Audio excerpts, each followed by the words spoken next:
आता पाहूयात मेट्रो शहरातील महत्त्वाच्या घडामोडी।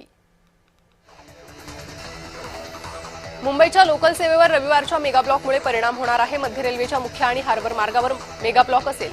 मुलुंड ते ठाणे या मार्गावर तर पनवेल ते वाशी हार्बर मार्गावर सकाळी 11 ते दुपारी 4 पर्यंत मेगा ब्लॉक असेल।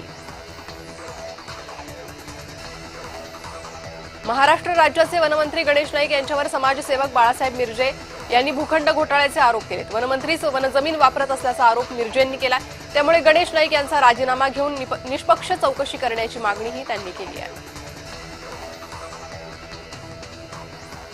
बदलापूरमध्ये गोरगरीब महिलांना पैशांचं आमिष दाखवून त्यांच्या अंडाशयांची तस्करी केली जात असल्याचा प्रकार समोर आलाय।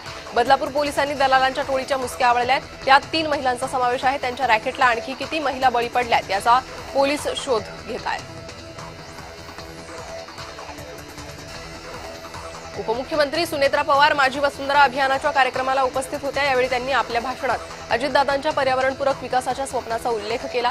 तर माझी वसुंधरा केवळ अभियान नाही तर जनचळवळ असल्याचंही त्यांनी म्हटलंय। यावेळी पर्यावरण मंत्री पंकजा मुंडेंचं अभिनंदनही केलंय।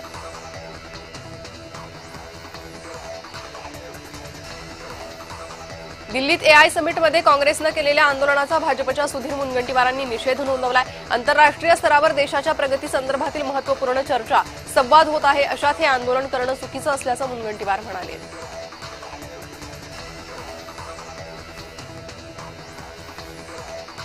पुणे विमानतळावर सामाजिक मानवी रचना असलेल्या रोबोटची चाचणी करण्यात आली आहे। प्रवाशांच्या मदतीसाठी रोबो योग्य पद्धतीनं काम करतो का हे पाहण्यासाठी प्रात्यक्षिक दाखवण्यात आलं। मुक्स रोबोटचा हा स्पेसिओ M1 हा रोबोट पुणे विमानतळावर प्रवाशांना मार्गदर्शनही करतो।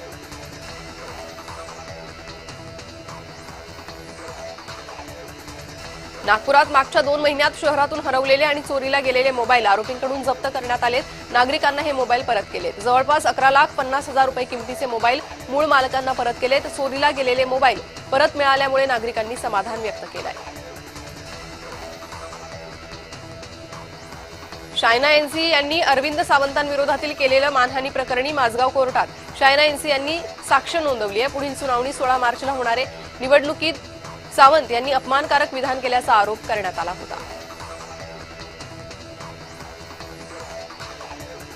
तपोवनात पर्यावरणप्रेमी आक्रमक झाले। पर्यावरणप्रेमींनी एकदिवसीय लक्षवेधी उपोषण केलं।